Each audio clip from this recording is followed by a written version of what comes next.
Hey guys, wanted to do something a little different today for this video.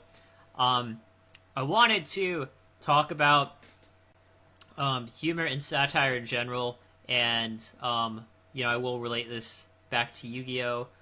Talking about Yu-Gi-Oh! Department of Konami, my satire page. I wanted to, I don't know, just maybe get into like how I write these jokes because a lot of people um, ask me, especially after my first version of Yu-Gi-Oh! Department.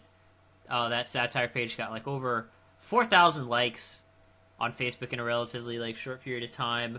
Some posts went viral and got tens and thousands of views. And sometimes people ask me like, how do you do that, or if I have any advice. And obviously, I'm not like a professional comedian. Probably never will be. But I've helped people write comedy bits a little before, and obviously I've written a fair bit of satire myself, and I don't know, most people who know me in person generally say like I'm funnier than the average person, but I'm definitely not the next up and coming comedian or anything. But I do sort of like thinking about like the philosophy of humor, and people of course debate over what makes something a joke, like what makes something funny.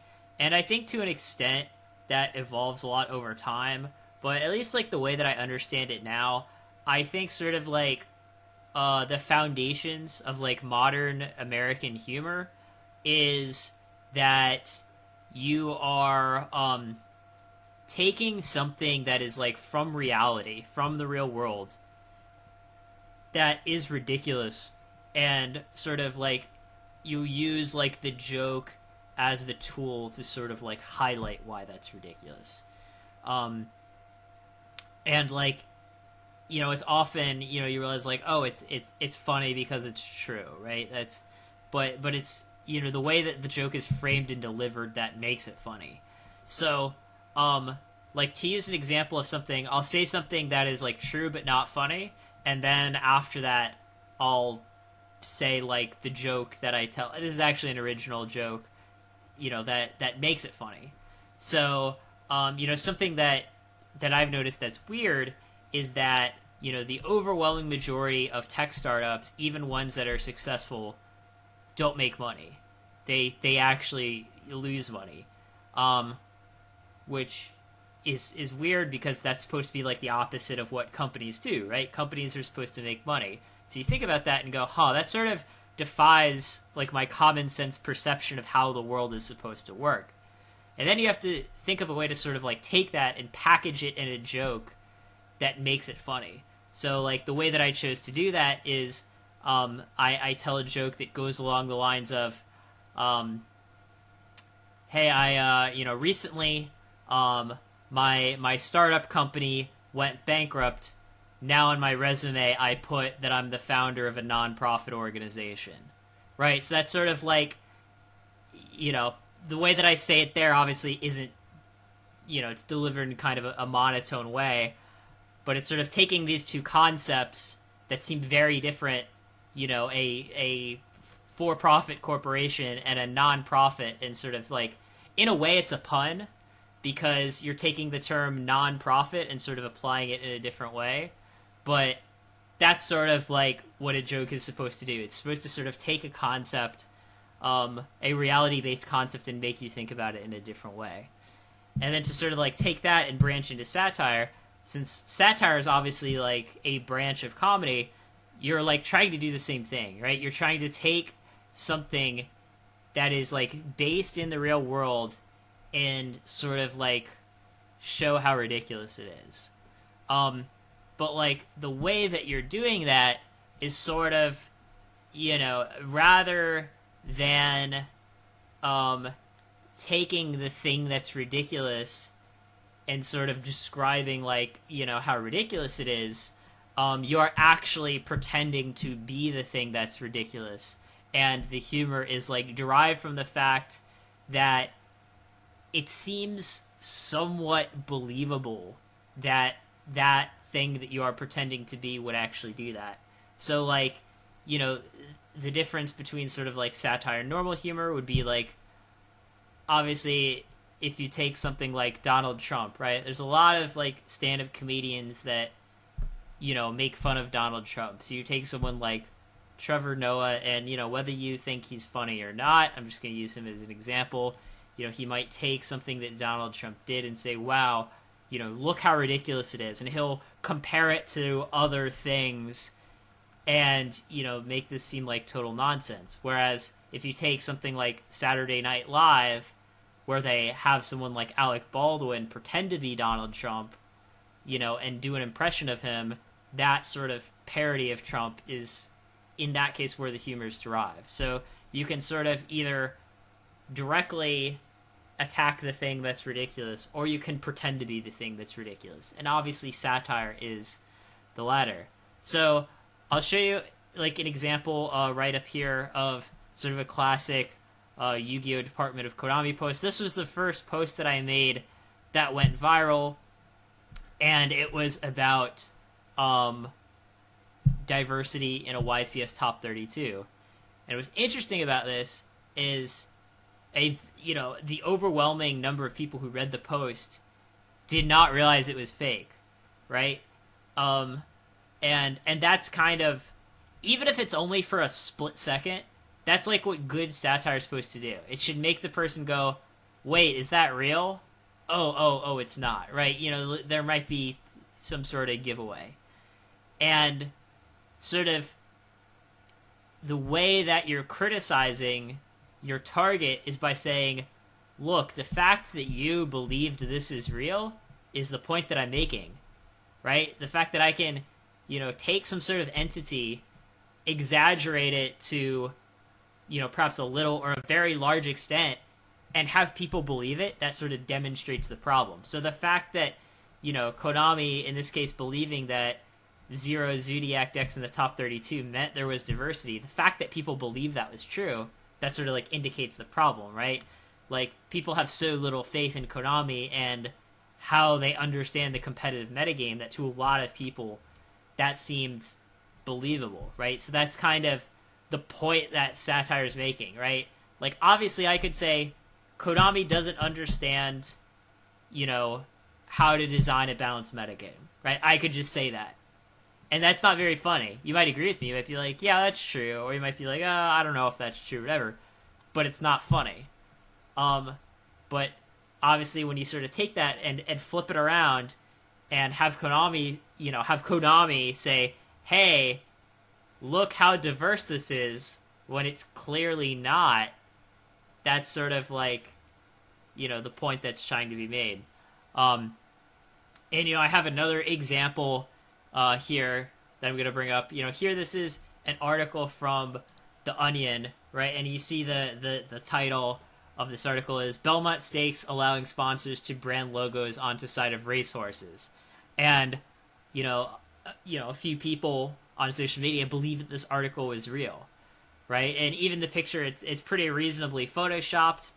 And, you know, on the surface, it seems believable, right? Like, do people brand patterns on livestock? Yeah, absolutely they do. Farmers brand cows, right?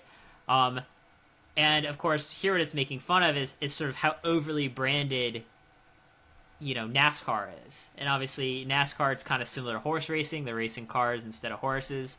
So, obviously, you could say, wow, you know, sports these days have become overly sponsored, and, you know, the players or candidates or whatever are basically just shilling for companies, right? I could just say that. It's like, yeah, it's true, but it's not really funny. But then, like, you write this article, and you're like, wait, is this true? You know, wow, that seems believable. Oh, no, it's satire.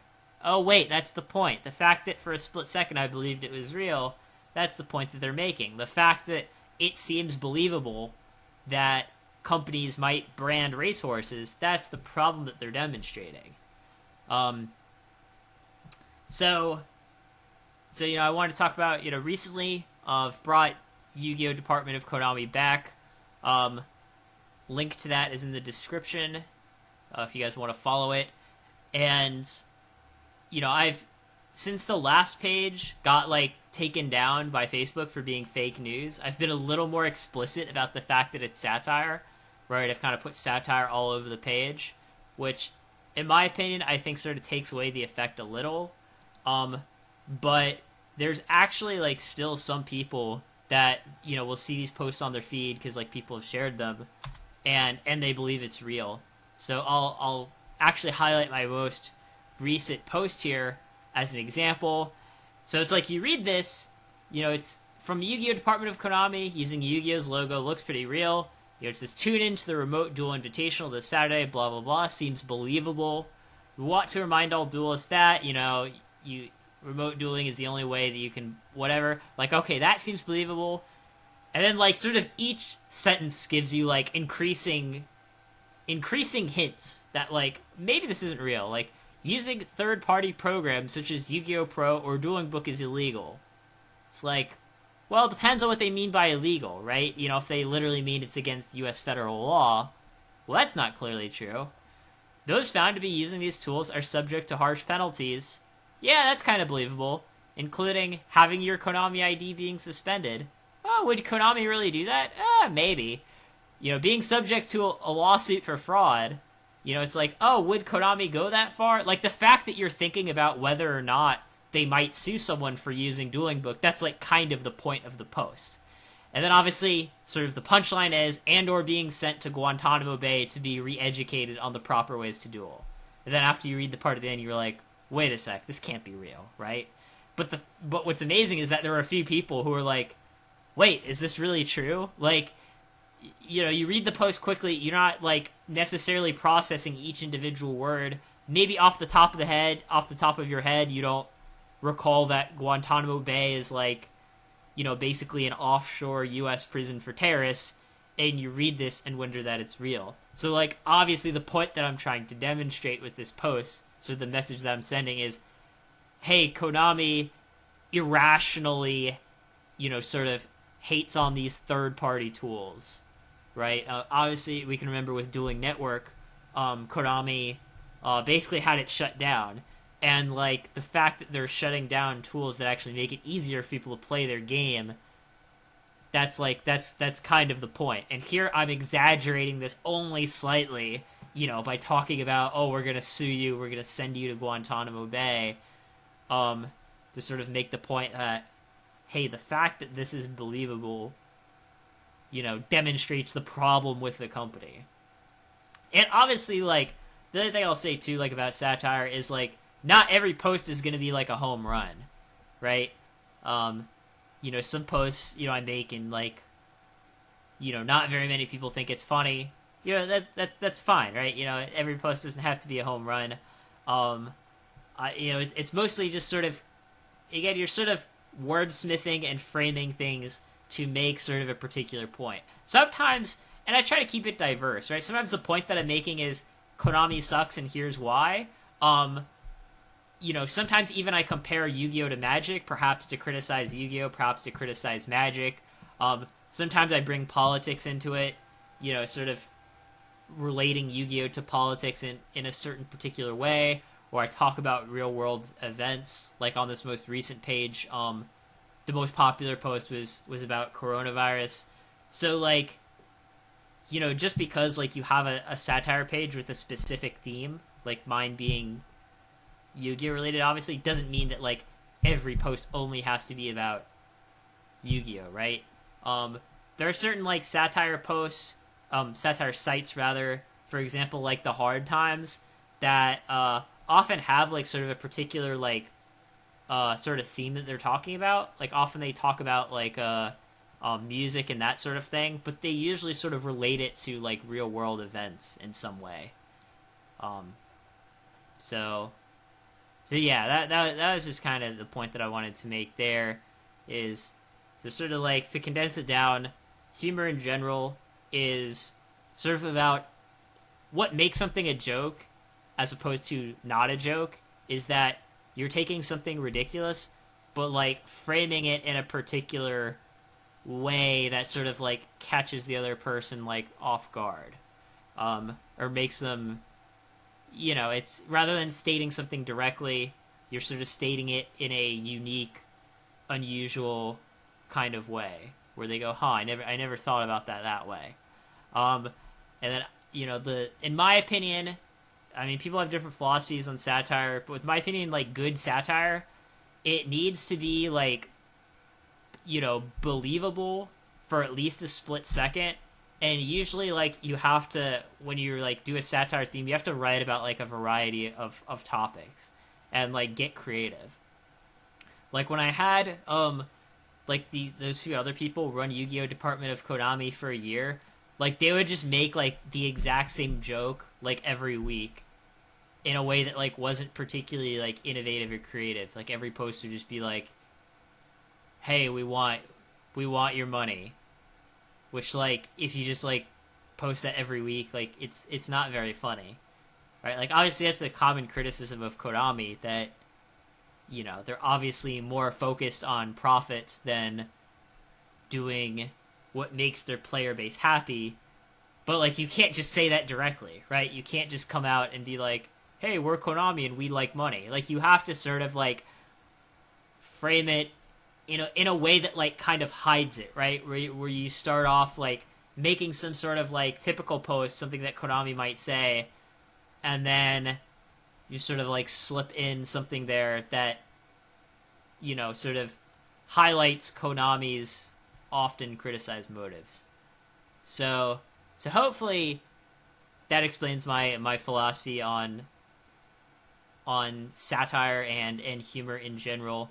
Obviously people have different opinions on this stuff, but that personally is how I have been successful at getting people to think I'm funny. Most of the time, at least. Not all the time.